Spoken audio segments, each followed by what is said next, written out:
Before we begin, I wanted to take a second to give a special thanks to everyone who has helped put this performance and conversation together tonight between the United Student Government, the Speakers Committee, and the Wrigley Institute. Thank you for all your help. Tonight, we celebrate the vibrant community on this campus that is fighting for sustainability and our hopes to continue to create a greener future at USC. I would now like to introduce USC's 12th president, Dr. Carol Folt. Given Dr. Folt's background as an ecologist and her leadership on sustainability at the university, I'm pleased that she's here to kick off the event. Dr. Folt, I'm handing it off to you. Thank you. Thank you very much. And hello, everyone. It is such a wonderful privilege to join you today. And I just want to start with a couple thanks. I want to say thank you to the Environmental Student Assembly for organizing today's discussion and for all that you do all year. And gratitude to everyone here for continuing to keep climate change front and center and for working passionately every day to move us all here at USC and beyond to a better, more sustainable direction. Today, we have a very special guest, a true icon who is a worldwide leader in our collective fight for environmental justice, Jane Fonda. Ms. Fonda is currently leading the charge on Fire Drill Fridays, and that's a national movement to protest government inaction on climate change. Her latest book, What Can I Do? My Path from Climate Despair to Climate Action, details her personal journey with the movement and provides solutions for communities to combat the climate crisis. And I know it's exactly what we're thirsting for. This critical work builds on half a century of her inspired activism. And that activism is now keeping climate change as her top priority. As she puts it, the climate crisis is an existential issue that has to be dealt with if anything else is going to be achieved. And she's right. As she shows her courage in her convictions, she has become an inspiration for young people, for everybody who is interested in this everywhere, including, of course, our students right here at USC. She's also been a passionate advocate for women's rights and Native Americans, and she has brought tremendous humanity to these issues and so many more through her extraordinary film career. She's received 2 Academy Awards, 7 Golden Globes, and she's currently in production for the 7th season of Grace and Frankie on Netflix. At the 2018 Sundance Film Festival, she premiered Jane Fonda in 5 Acts. And that's a documentary chronicling her remarkable life and activism. Caring for others and doing good in the world are central to everything she does. When she turned 80, she celebrated by raising $1 million for each of her nonprofits, Georgia Campaign for Adolescent Power and Potential, and the Women's Media Center. Truly inspiring, and we are so grateful to have her with us today. And she's going to be joined by Dr. Joe Árvai, who is now the director of the USC Wrigley Institute for Environmental Studies. He's also a fabulous professor of psychology in our Dornsife College of Letters, Arts, and Sciences. He does research on how people make decisions about sustainability and the environment, and his work is internationally recognized. He's also a frequent advisor to government, to business, to NGOs, and he worked as a climate policy committee member on the 2020 campaign of President Joe Biden. He's also a former science advisor to the Environmental Protection Agency. So we are so happy to have Joe with us as well. Looking forward to their discussion. So with that, I'm going to turn it over to Joe Árvai and Jane Fonda. Thank you. Thank you, Carol. Thanks. Wow. Well, thank you, Jackson and President Folt, for those incredibly kind introductions, and welcome to you, Jane Fonda. It's really wonderful to see you and to meet you. Before we get into the conversations, I just want to remind everyone that we bring you today's conversation from the University of Southern California, which resides on the sacred and traditional lands of this region's First Peoples. They are the Tongva Gabrielino. We recognize the Tongva and their neighbors as the original and continuing stewards of this land. So Jane Fonda, what a thrill.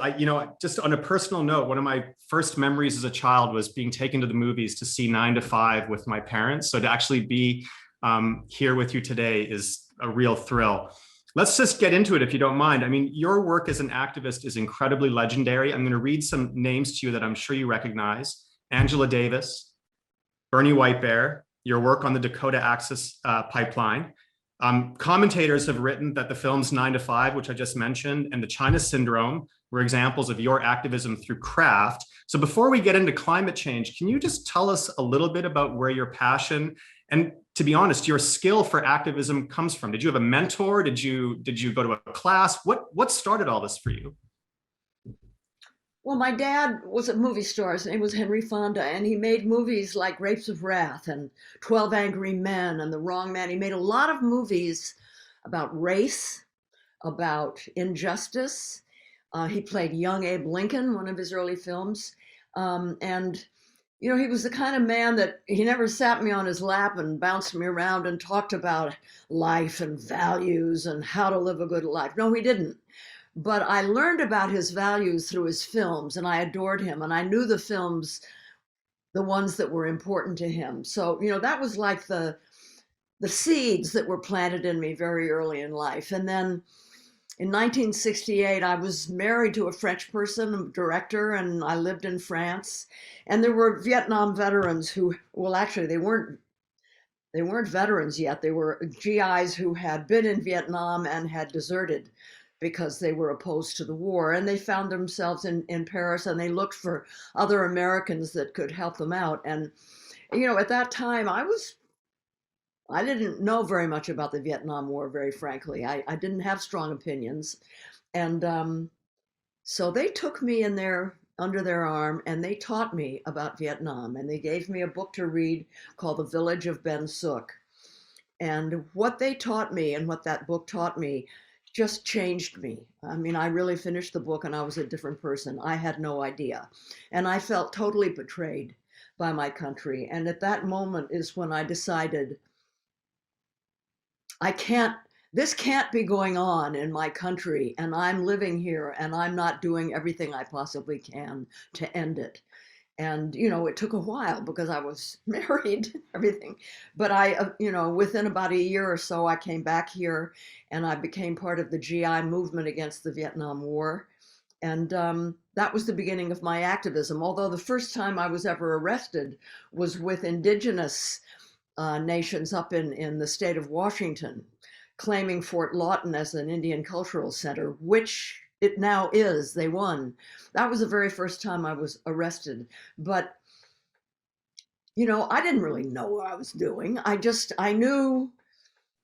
I'll tell you one thing that happened to me when I started meeting these people, whether it was the people that ran the GI coffee houses outside of military bases, usually the civilians, where GIs could come and learn about Vietnam and the history and its people. And I've met these people. I'd never met people like that before. People who lived according to very clear values. Being with them was like looking through a keyhole at the world that we were fighting for. And it was so eye-opening to me and so moving. And I made so many mistakes. My God, I didn't know how to speak publicly or anything. But I'm like a sponge. I watched, I learned, I listened. I met so many different activists all over the country. I mean, I went to Detroit so I could spend time with United Auto Workers organizers. I did things like that because I wanted to learn. And little by little, I began to, the thing is, because I was a movie star, that Barbarella had just opened. Here I was in America marching with GIs and Indians, and Barbarella was playing around the corner. I remember one marquee on a theater where I was supposed to be speaking. It said, "Come here, Barbarella, speak." I didn't have the words. And so I borrowed other people's words, and they didn't fit well in my mouth. And I seemed real shrill and rhetorical. But little by little, I learned that you have to come from your own personal reality. And you have to try to find out what that reality is, you know. Um, why did I feel so, um, I felt close to so many of the people that I was working with. And I think it was all my life I've been told I had to look a certain way and behave a certain way, and I had to be thin, and I did this, and I had to be this way. And, you know, I had always been objectified and commodified. So I don't know, fighting with indigenous people or laid off workers or people on strike or whatever, I just felt like one of them. And I almost quit the business of acting because, you know, my celebrity kind of put a distance between me and these people. But there was this guy, his name was Ken Cockrell. He was the head of the Revolutionary Black Lawyers in Chicago. And I said, you know, Ken, I think I'm going to leave the business because I just don't feel comfortable anymore. And he said, Fonda, the movement has plenty of activists, organizers. We don't have movie stars. You not only have to stay in the business, you have to be much more intentional about your career. And what that did was it inspired me to become a producer. And that's when I made Coming Home and 9 to 5 and these other movies, China Syndrome. That's amazing. Well, listen, I mean, you mentioned Paris in 1968. I mean, I know of the period. You know, it was a very it was a very tumultuous time, not only in our culture in North America, but overseas. Was there a similar epiphany for you around climate change? I mean, climate change seemed to sort of, unless you were, you know, in an oil company and knew about climate change in the 40s and 50s, for the rest of us, it sort of began to kind of bubble up in the 80s and the 90s. And then suddenly it was kind of in our face. Did you have a moment with respect to climate change where you were like, oh man, I've got to do something about this and I'm going to turn my attention from these issues to climate? Well, I was fortunate enough within a couple of years of becoming an activist to meet and fall in love with Tom Hayden. He was the co-founder of Students for a Democratic Society. He was the editor of the Michigan Daily. He wrote the Port Huron Statement. Well, actually, he's in a movie right now in the trial of the Chicago Seven, played by Eddie Redmayne. He was a real movement hero, and he had a great depth of experience.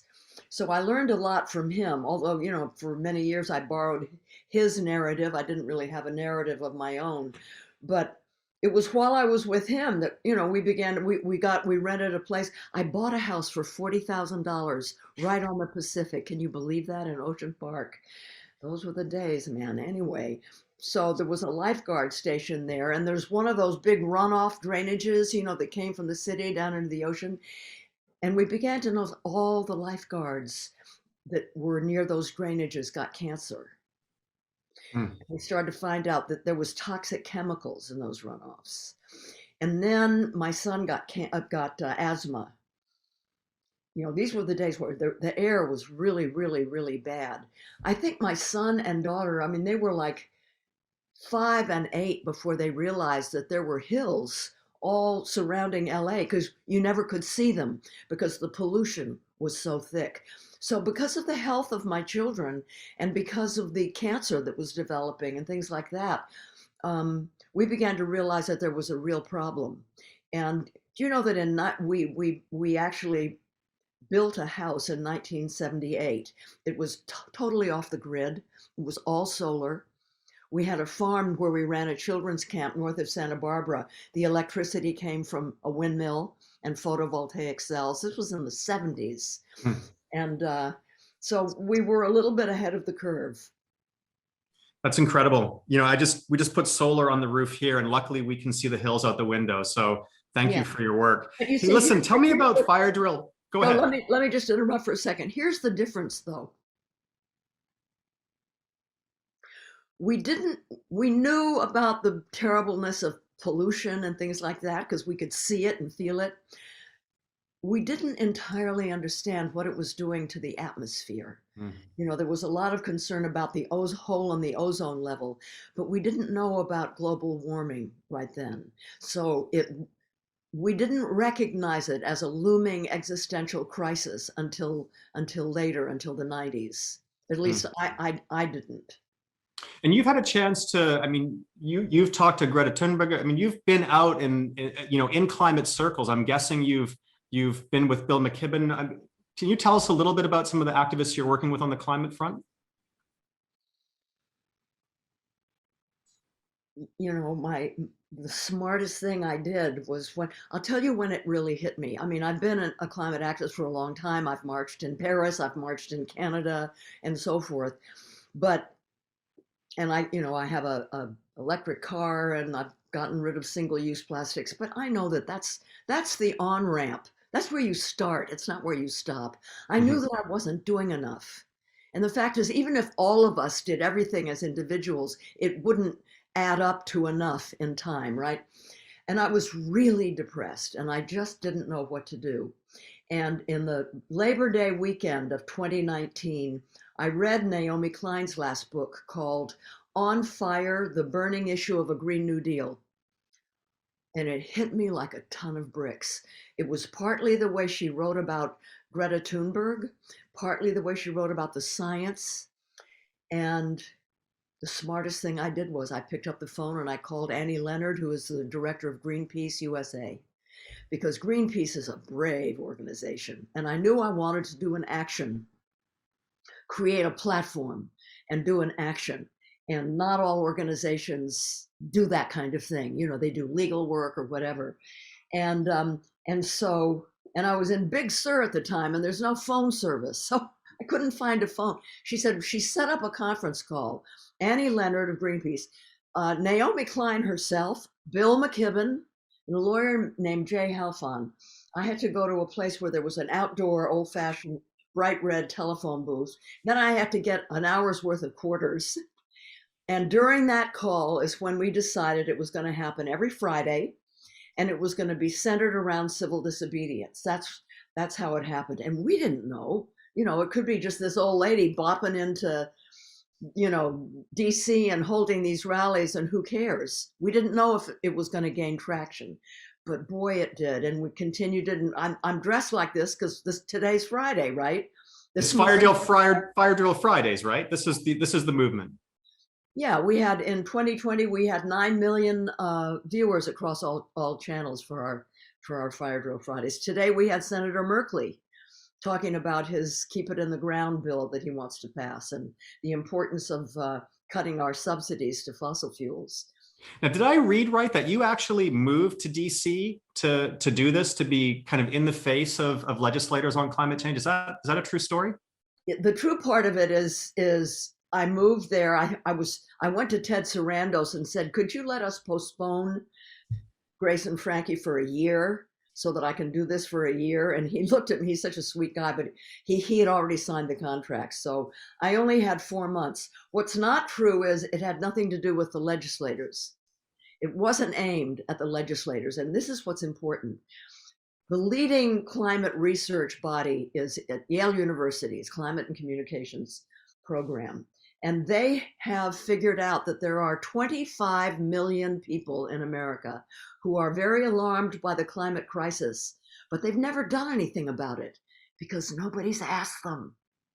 And that there are 13 million of them that would engage in civil disobedience and risk arrest, but they haven't done it because nobody asked them. I call them the great unasked. Our goal with Fire Drill Fridays was to reach the great unasked.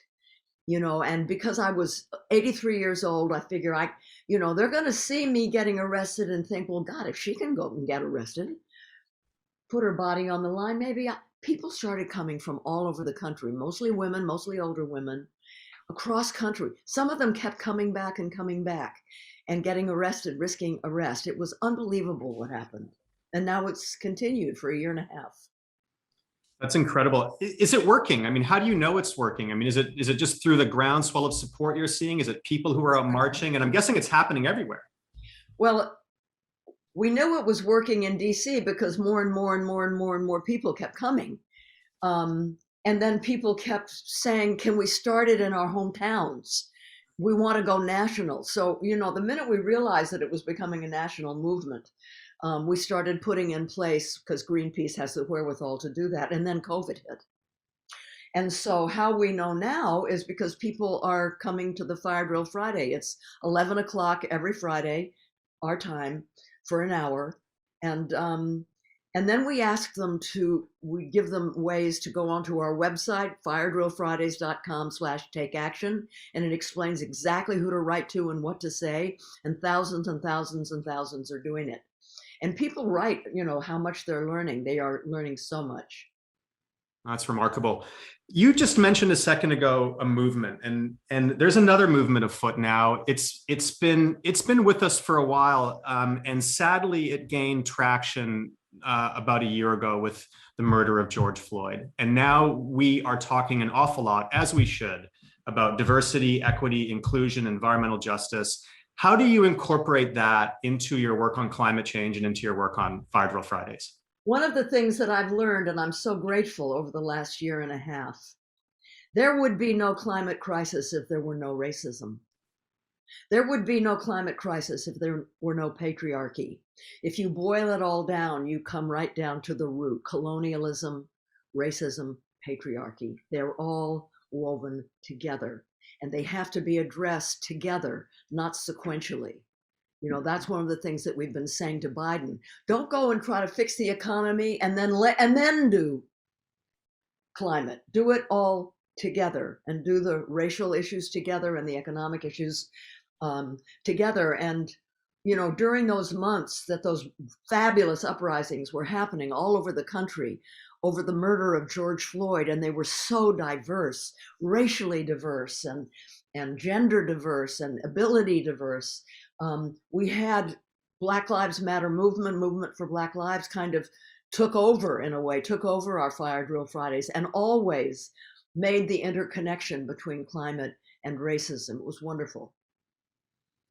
I'm really glad to hear that. And I think a lot of students in particular are energized by that, because I think, they talk about you can't have sort of social justice without environmental justice, and you can't have environmental justice without social justice. So it's really terrific. Our whole economy, the global economy, basically is based on fossil fuel. So if you're going to move away from that, what a huge transformation that is. Why make that transformation but leave all the bad stuff in place? Why not make sure that it's all transformed at the same time? That's what the Green New Deal is. Or as the piece of legislation that represents the Green New Deal is called the Thrive Agenda. So along those lines, I'm just going to go off script for a second and ask you this, because I worked before I joined USC in a business school for a decade, doing work at the intersection of business and the environment. I know, listen, I hope you don't hold it against me. And I worked with some really wonderful people who truly did care about this stuff.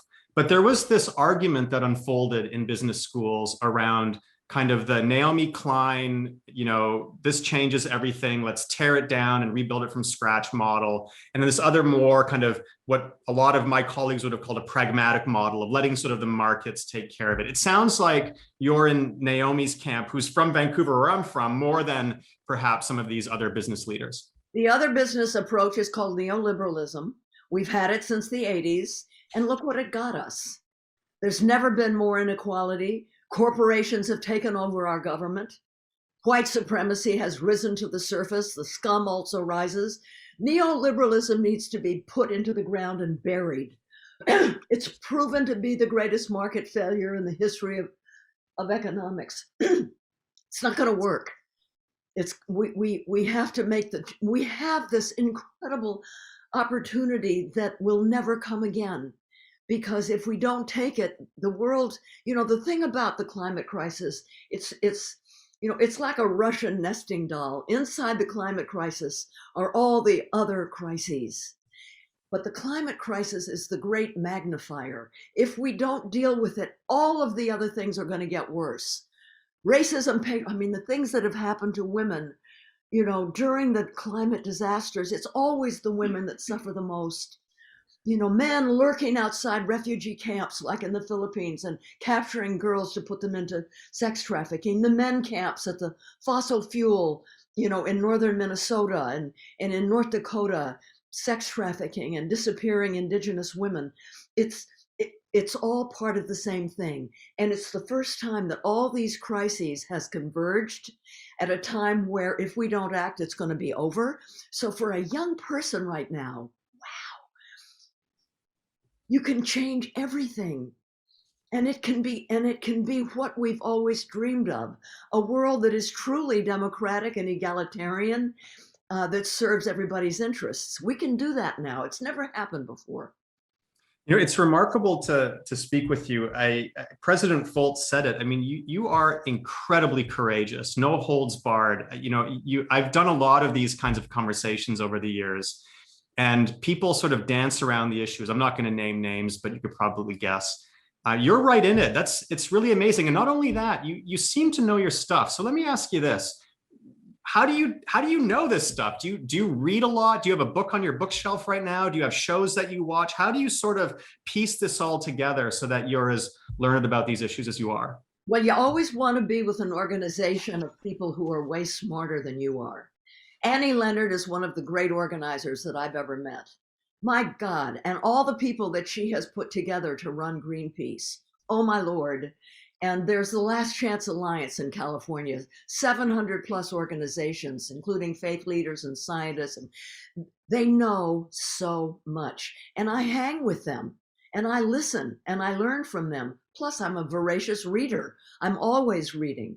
And so I learn, you know, books have changed my life over many, many years. And then I watch documentaries. Fire Drill Fridays has started a movie night where we look at documentaries. Last night we saw the not yet released Youth v. Gov, the young people that are suing the government. So I'm just constantly in a state of studentism. Things are changing. I mean, we had an election last November. It took a while to get a result, but we got one. We have a new administration. We have, you know, our first female vice president. We have an octogenarian, I believe. I hope I'm not getting it wrong.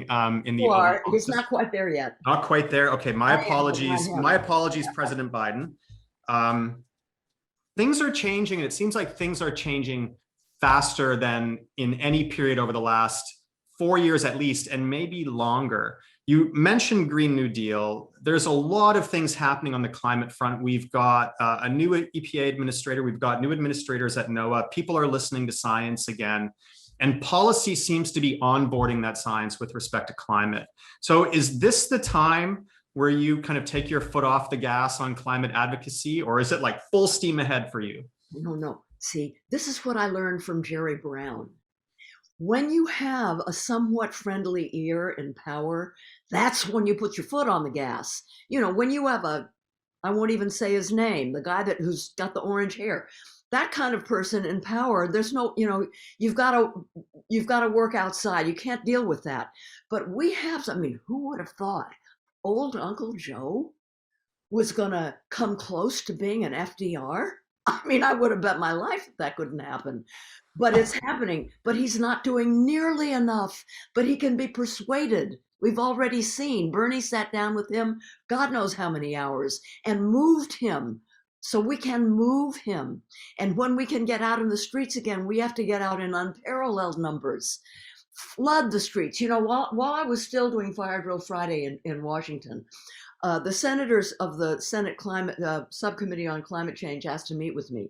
And I asked them, Fire Drill Fridays, am I doing the right thing or should I be doing something else? They said, no, you're building an army. That's what we need. We need an army on the outside to put pressure on us on the inside. So no, I'm not taking my foot off the gas. On the contrary. Good for you. And I want to go back to my. You're old because what the hell have you got to lose? Do you know what I mean? I'm never going to say that old women are very brave. I'm not going to say that anyone is old. I've learned my lesson on that front, and I'm sure I'm going to get a call from friends and colleagues, you know, giving it to me for saying that Mr. Biden was an octogenarian. Whoa. So I'm standing by for that. Listen, I want to go back to my first question about advocacy and activism. You've done an awful lot. You've been out there. You mentioned the Vietnam War. You mentioned First Peoples. Climate change. Is it different? Is it a different kind of beast in terms of the kind of strategy you have to kind of adopt to fight for change? Or is it very similar to other kinds of campaigns you've led in the past. I'm just curious to know, like, can you sort of pull from your toolbox from other efforts, or do you have to build this from scratch? Well, there's certain similarities. I'll give you one example with the Vietnam War. And I can't take credit. This is Tom Hayden. It was 1972. Nixon was very successfully persuading America that he was ending the war because he was bringing troops home from Vietnam. What the American people didn't know was he was increasing the war from the air. He was launching a very, very robust air war using bombs and weapons that were outlawed by international law. What to do. Those were the days of the silent majority, this huge middle part of the country that loved Nixon.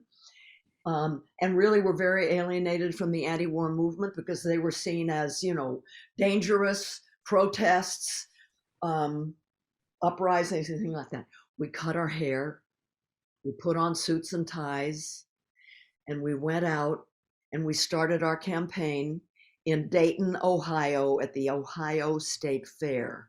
I had just come back from Hanoi 2 months before, and people were fascinated. And we traveled for 3 months, 80 cities from morning till night, union halls, churches, school campuses, et cetera, et cetera, et cetera. And we explained to people how the war was increasing. We told them about political prisoners. We told them about the evilness of the regime in the South that we were funding. We told them about tiger cages. We had POWs with us. We had veterans with us. Dan Ellsberg was with us, Ollie Neer, all kinds of people. And we did it 2 years in a row. The Congress people were saying, stop, call your people off. We can't handle the influx of letters. We were shutting the place down. And they cut the funds that supported the Thieu regime in South Vietnam. And the war ended. Now, nobody says that. Nobody knows about it. We never get credit for it. But that strategy was very carefully thought out. So you have to have a strategy and a theory of change. And that's what we've done in the climate movement.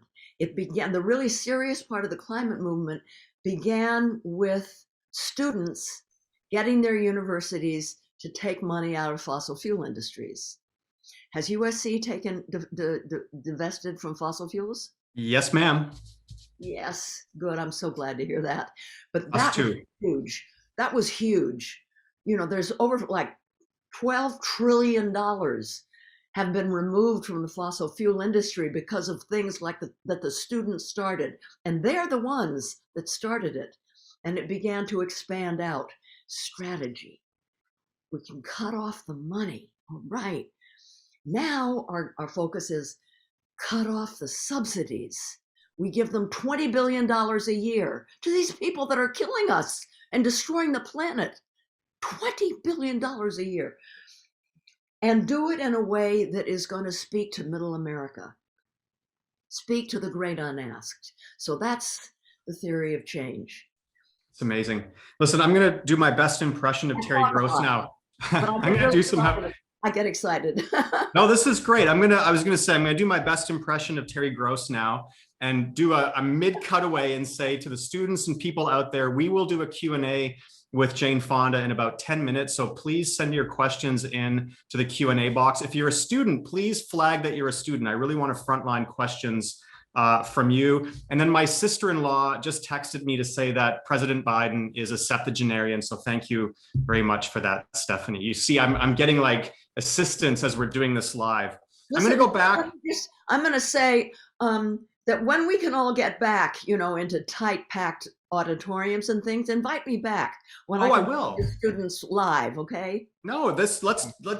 I'm going to hold you to that. I'm going to call you after this, and we'll set that up. Okay. As if I could, but I'm going to try. Well, no, wait till we can get together. It's too soon. Oh no, I know, but I am an optimist. I feel like better days are coming. So yes, we will definitely do that. My mom and dad are also watching this. Hi mom, hi dad. They never have seen me work before. I think this is the first time. So I'm going to make sure they come down too, if that's cool with you. Sure. Yeah. Okay. Well, listen, I want to get back to questions. Activism is incredibly hard work. There are a ton of issues out there that need attention. We've been talking about climate change, but we could just as easily be talking about feminism and women's rights. We could be talking about Black Lives Matter. We could talk about famines. We could go on. How do you, given just how much is happening in the world and how many things need attention, how do you not feel hopeless? I mean, if I'm being honest, how do you keep your fire stoked? How do you stay energized so you can keep at it? Because again, you've been doing this and successfully for a very long time. Well, first of all, let me just say to all you that are watching, being an activist, it's not like eat your broccoli. It's a very joyful experience. And I'll tell you why. We human beings, whether we know it or not, need meaning in our lives. The happiest of us, those of us who have the greatest sense of well-being, it's because we have meaning in our lives, is because some part of us feels connected to a greater good, a higher power, a greater good. Lacking that, people get cynical, they get burnt out, but it's a joyful thing. And you see, I can say this because I wasn't always an activist, up until I was about 31, I was a huge hedonist, okay? I didn't really, and I was miserable. I didn't know what I was alive for, what my purpose was on earth, and that's a terrible way to live. Why am I even here? So that for me, activism saved my life. It gave me a sense of purpose and meaning, and it just means everything in the world. So not that I do it all the time, every time. I mean, I've had husbands along the way, and that they always distract me from what really matters. No, but by the way, I don't mean to put down business, because man, I was married to Ted Turner. Talk about a businessman. He was, he was he was CNN and Turner Broadcasting and all that. And he was an angel. He was wonderful. He showed me that capitalism can be benign with a lot of regulation. I was his regulator. Anyway, it's a joyful thing being an activist. And the reason that I'm hopeful is because along the 60 years that I've been doing this, I have seen people, including me, change profoundly. I have seen shy housewives become outspoken warriors when their children's health was at stake and things like that. I've seen too many people change to be able to get cynical or give up on people. Some people you have to give up on. I do a lot of knocking on doors. It's called canvassing in working class areas. They don't know who I am, because if somebody shows up in a place that you would never, ever, ever imagine, they don't even know who you are. And you talk to people that don't necessarily agree with you. And if you really listen from your heart, you can make inroads. You can make a difference. But the thing is that we all get stuck in our bubble. The thing that keeps me alive and interested and young is because I'm constantly outside my comfort zone. We got to keep getting outside our comfort zone, which means being with people that aren't like you and that you don't know, and then finding out who they are as human beings. Well, I think this actually is a great segue to this next question, because a lot of people will look at you, and I've been lucky enough to talk to some very successful people over the years, and people will say, "Oh yeah, they're good at what they do because they've got this great stage on which to play." But you're making it sound like it doesn't matter that you're an Oscar-winning actor or a producer or an author. You're telling us that anybody can do this. Get your coat on, start knocking on doors. Is that really what it takes? How do you, if you're not Jane Fonda, how do you do this? Well, listen, most of the people that I'm with are not Jane Fonda. I mean, you would not believe. I belong to an organization called Working America. It's the largest canvassing organization in the United States, and they go into areas where a lot of people supported Trump. And you knock on doors and you can tell right away if it's a white supremacist, or so you don't even bother, you just move on. But so many of these people voted for Trump because they were angry and scared, and the bottom was pulled out because of NAFTA and factories closing, and the Democratic Party never talked to them. They never heard from Hillary Clinton or anything. The neoliberal people just forget it, But if you talk to them and really listen, you find the humanity. And people want to be seen and heard. I don't remember what question you asked me, so I don't know what I'm answering. I was asking you, how do you do this without needing, Jane Fonda's platform? Yeah. But you've answered the question. So the first time that I went out to canvass, we always meet all together, all the canvassers. Okay, we're at a white working class place in Scranton, Pennsylvania. I walk in, and the room is filled with, there's a couple of Muslims, there's a lot of African Americans, and a few white people that look like, they've been strung out. These are the canvassers. These are experienced canvassers who know how to talk to people who you would think they'd have the door slammed in their face. These are the people that are teaching me how to knock on doors. And they're very, very successful at it, which shows that you can't write off Americans. If it's done right and people know what they're doing, they will listen. So if you're not Jane Fonda, how can, Osama somebody or other is canvassing, and he's about as different from Jane Fonda, and he's way better than I am at doing it. So you don't have to be famous. You don't have to be anything. You just have to want to make a difference. You have to care about people. But, everybody has a different comfort level. Some people would never want to do that. They just couldn't, although you'd be surprised what they can learn to do. I mean, you sound like an optimist. You're an activist and an advocate, but it sounds like you believe there's a middle out there. Of course there's a middle. And the middle used to be the bedrock of the American labor movement. The middle is what built this country. The middle is who FDR appealed to. The middle was the base of the Democratic Party, and the fucking neoliberals let it go down the drain with Clinton. I mean, it's not just Bush and Nixon. It's these neoliberals like Clinton. They just, with NAFTA and these things that just destroyed working class families.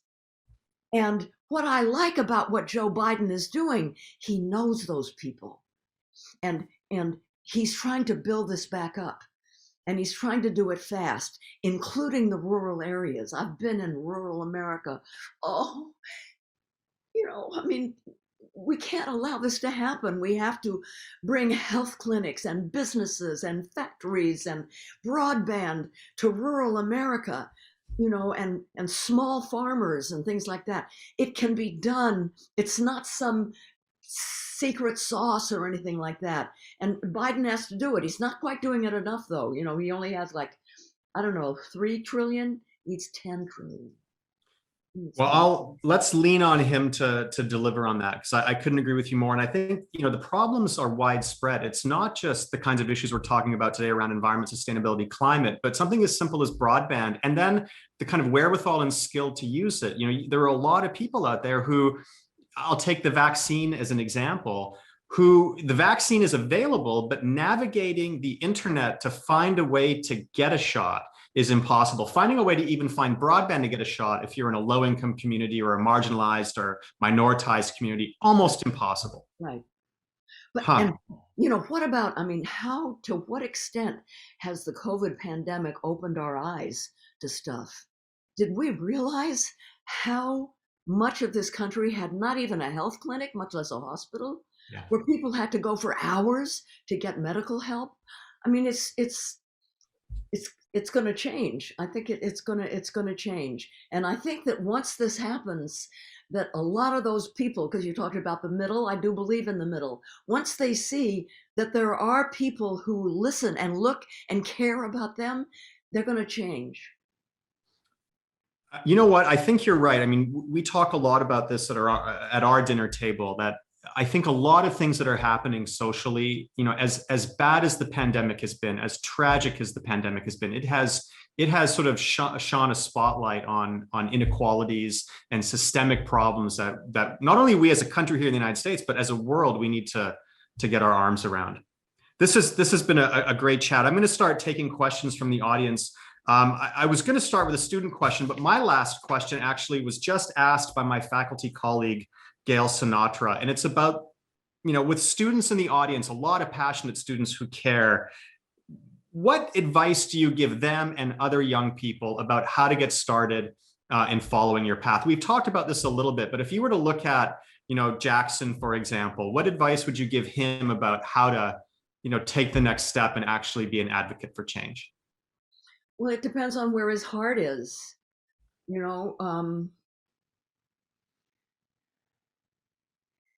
If what speaks to you and scares you is the overall climate crisis, then there's the Sunrise Movement, there's Extinction Rebellion, there's Greenpeace, there's a lot of organizations that can plug you in ways that really, really matter. I mean, my God, the global student climate up in 2019, how great a difference that made. I have a granddaughter, a step granddaughter, Ted's grandchild, who's like my granddaughter, and her love is with the ocean. And so she found out about the threat of deep sea. I'm looking at Jackson, that's why I'm looking over there. Yeah. Deep sea mining. And she goes to UC, or she's graduated at UCLA. And so, she started to focus on deep sea mining. So it depends on, where your interests are and passions are. And if you don't know, then join the Sunrise Movement. I'm going to ask Jesse, our producer, if he bleeped out the mention of UCLA, but I think it made it through. So we'll be more careful. We'll be more careful about that next time. I've got a question here. Nathaniel Hyman is someone that I work with on the President's Working Group for Sustainability. He, along with another student, Tiana, and many other students, were really at the tip of the spear when it came to getting the university to move forward with divestment. And his question here is about the evolution of nuclear energy since you made the China syndrome. A lot of things have happened negative, but also some positive technological advances. Has your view on nuclear energy changed since you made the China syndrome? No, but I'm pragmatic. This climate crisis is dire. And because the fossil fuel industry lied to us for 40 years, they knew what they were doing because their scientists told them, but they lied about the science. So we lost 4 decades. So we have very little time and a very small carbon budget remains. We're not going to make it if we shut down all the nuclear power plants. We have to shut down the ones that are faulty, dangerous, too close to possible problems like rising sea levels and things like that. They're very vulnerable to storms and things like that. But those that are safe, and there are some that are safe, we need them to help us.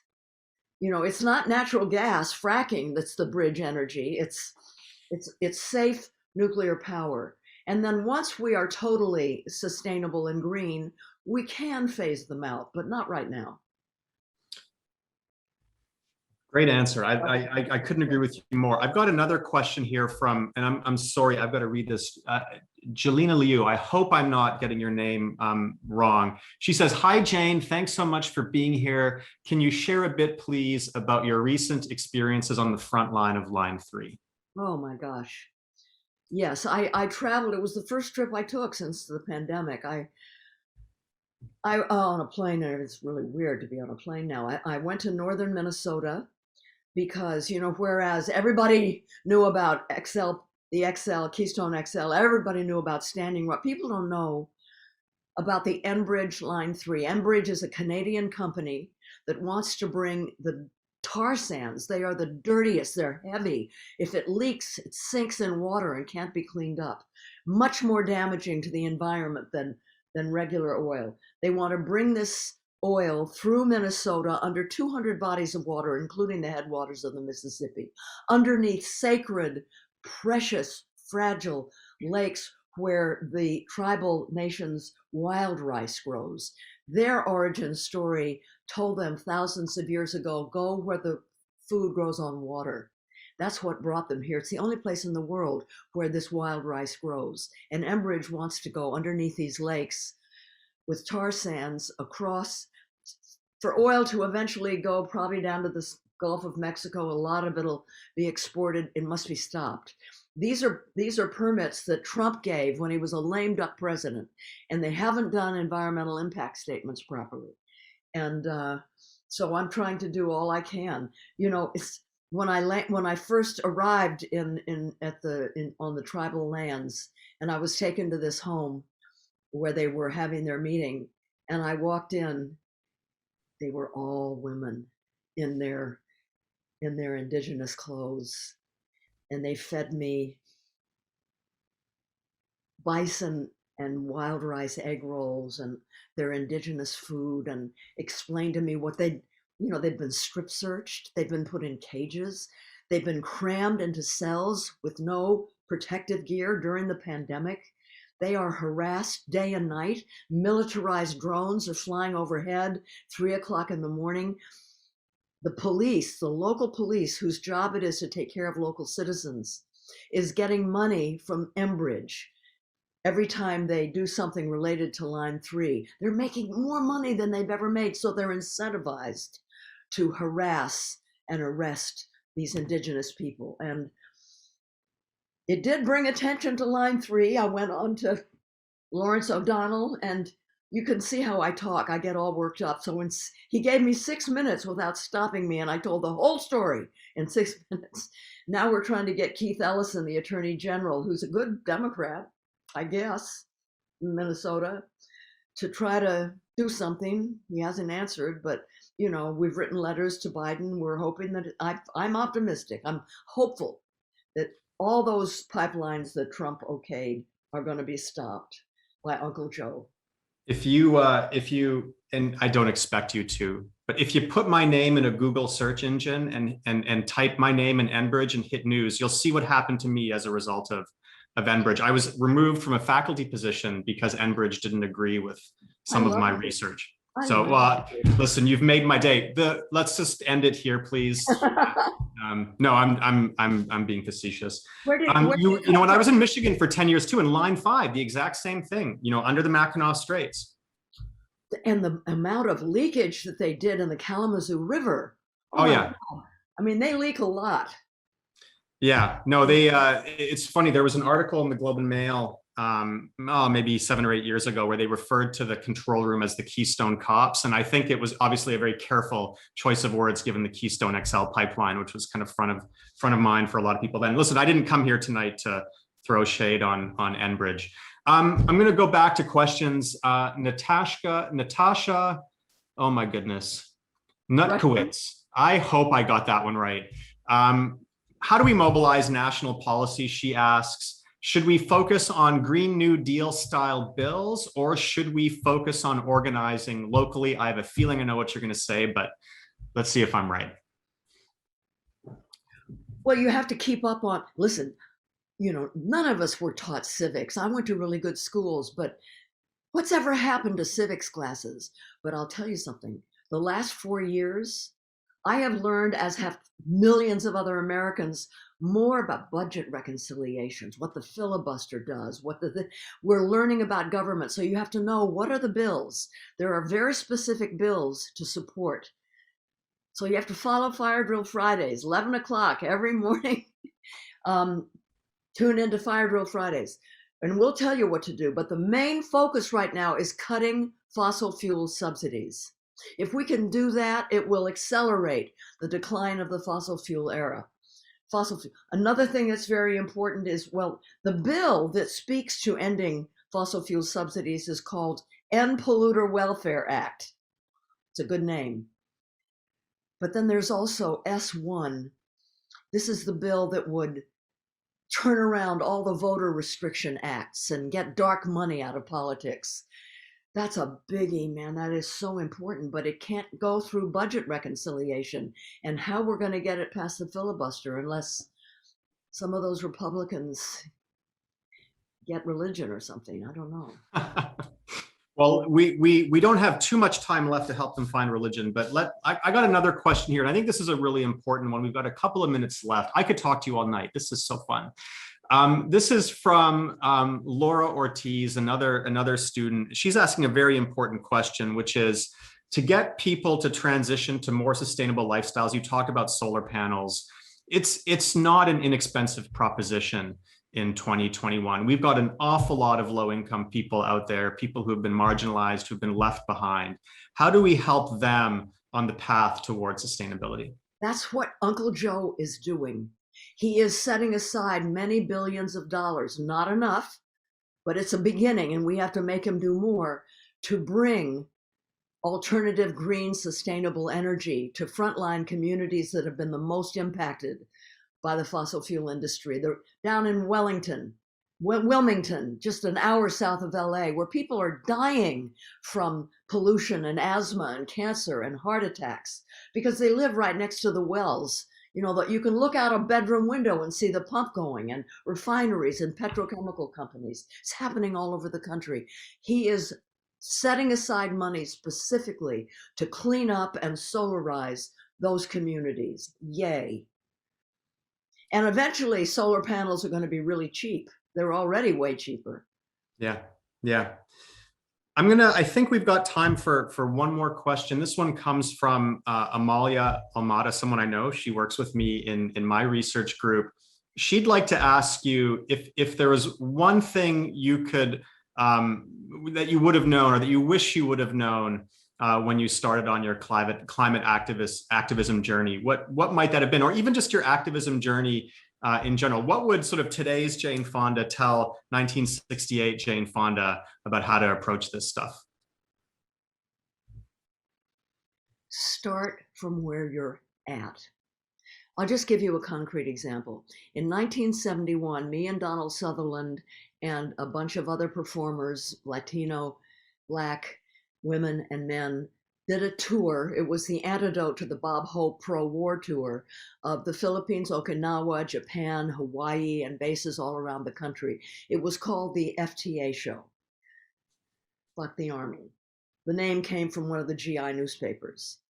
We performed for 65,000 active duty soldiers, sailors, Marines, Air Force people, okay?